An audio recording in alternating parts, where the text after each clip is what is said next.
Thank you very much. Okay, Ryan, as good as you are, they left you off the relay team too? Surprisingly, they did.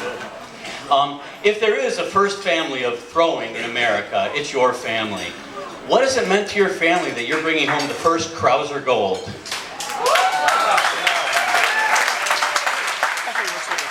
I mean, the Olympics are something so special, and to win any medal, let alone gold, was amazing. But to do it in front of friends and family and to have them there present, and they have been there and done that, so they appreciate it all the more. It was truly a fantastic night and an unbelievable moment.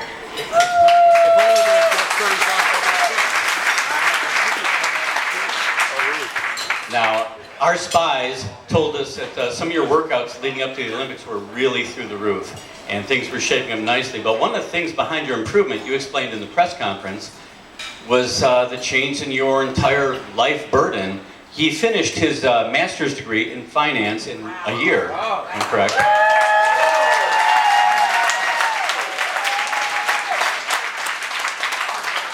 So could you kind of tell us what you told us at the press conference about how that really changed your picture? Yeah, I finished my undergrad and had 1 year left on scholarship and figured I'd make the most of it. So I enrolled in 16 graduate school hours from July 1st until the first week in May, and finished my master's in 1 year. And all while trying to maintain a training program that I thought could prepare me for the Olympics. And so a lot of that time was focused, the minimum time I had was in the weight room, and only threw 3 times a week for about an hour a day. And it was funny, when I got down to the training center, Mac Wilkins was overseeing my throwing, and I'm throwing and jogging out to get my shot and coming back and throwing again. And he said, "What are you doing? You have 12 hours a day here that you can train. You don't have to run to get your shot, to speed throw how many throws you can get in 1 hour." And so naturally going from 3 workouts a week to 6 workouts a week has been a huge difference for me. Being more of a technical thrower, I can tell if I go 1 day without throwing, and so I told my dad, I did a block of three days 2 weeks ago, and I took a day off and came back. I said, I feel really good, but I still think I need to throw more. So I threw 4 days in a row going into the Olympic final, and I think that definitely has made a difference. Being done with school and being able to actually feel like I'm a professional track and field athlete.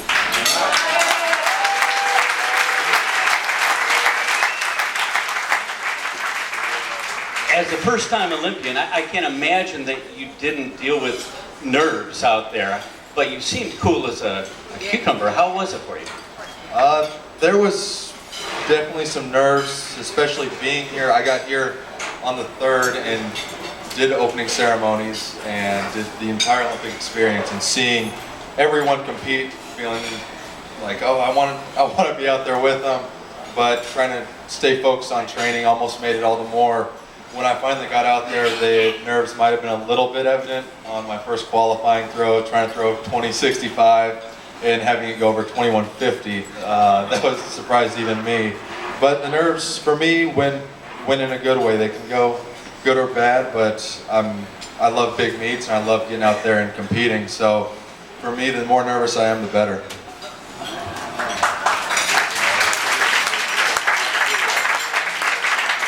.73, 10 3/4, which is pretty good.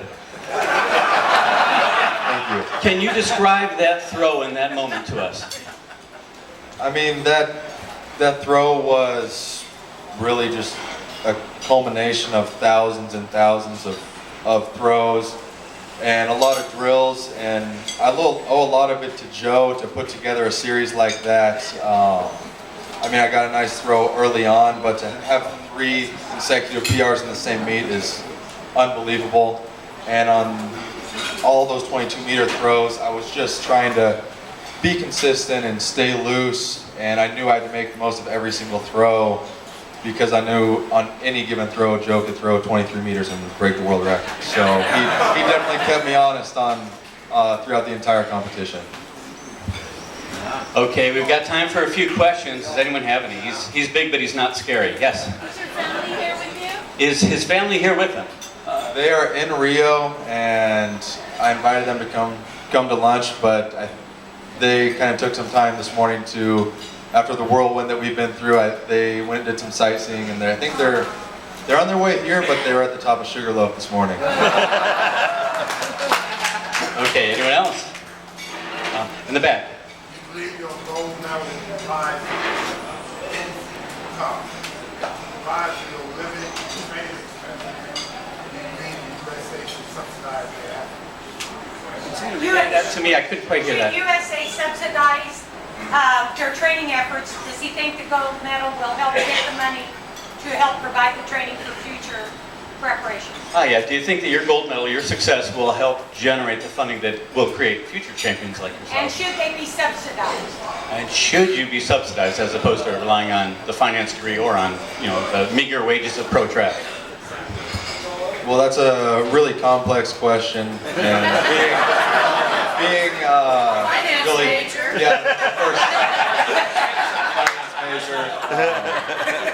Also in my first 3 months in professional track, really. I mean, the USOC and USATF has done a surprising amount for me, just giving me time at the Olympic Training Center and the support. They have done an excellent job, especially down here in Rio, giving us our own facility to train at for U.S. athletes. They've done a great job, and I mean there is criticism of the USATF and USOC, but from what I've experienced, they've done a great job, and I owe a lot of my success in the last month to what they have done.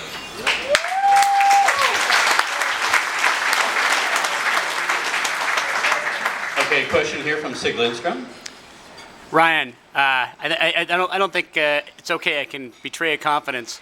A couple of years ago, I was talking to Mac Wilkins about the future of the discus, and he indicated he didn't name you by name, but he made it clear who he was talking about, that he thought you could really just throw the heck out of the discus. And I'm wondering if the discus will feature into your future plans alongside the shot now that you're an Olympic champion. In a nutshell, will the discus feature into his future plans? Very notable coach has identified him as perhaps our best discus thrower if he gets around to it. Well, given the success that I've had recently in the shot, it'll make it a little bit more difficult to put it down entirely. But I'm always kind of looking at what's next. Alongside the shot, perhaps. And so, yeah, for me, I almost reinvented my technique this spring in the shot put, and it's kind of starting to show a little bit recently.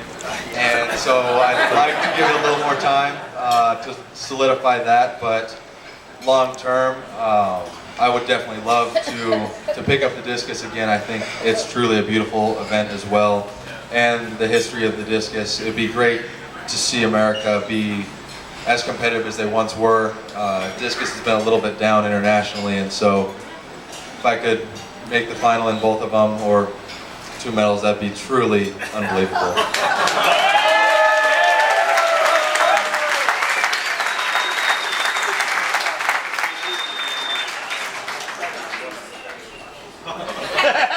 Not to get too technical, but didn't you tell me a couple of months ago that some of the technical changes you've done in the shot might lead to an easier transition to the discus for you? Yeah, so yeah, this essentially for me, my past shot technique and the discus were extremely similar, and I've kind of attempted to differentiate the two, and I feel like I've done a pretty good job with that, although I haven't tossed the discus around too much lately. But I think the way my technique is progressing in the shot will make it easier to pick up the discus again, maybe this fall, and give it some time. I think we have time for one last question here over there. So you mentioned how the USATF and Olympic Committee have supported you, but how can we as your fans support the throwing events? I love the running events, but my heart is with the throwing events. So what can we do? What can we do to help you? Good question. What can fans do to support the sectors of the sport like throwing that need more support? Yeah, that's an excellent question. And I mean, I appreciate all the support you've already given. And I think it is easy for the throws to take a back seat to the 100 meters, the mile, some of the more glorious events. But I mean, just the fact that you guys have me up here speaking is truly an honor in itself. And you guys do support the throws, I think. Like when I was on that 6th round throw and asked for the support when you guys to get the clap going, that was an amazing moment for me to hear that stadium really get rocking, and that was electric atmosphere.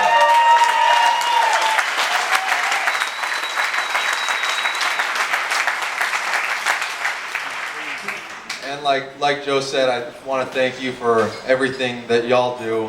You do so much for the sport, and it truly is something special. Track and field itself, it's so competitive, and the Olympics, even though they're every 4 years, are an amazing event, and there's so much that goes on in track besides the Olympics, and you all know that, and if we can share that with the rest of the world, I think that would be great.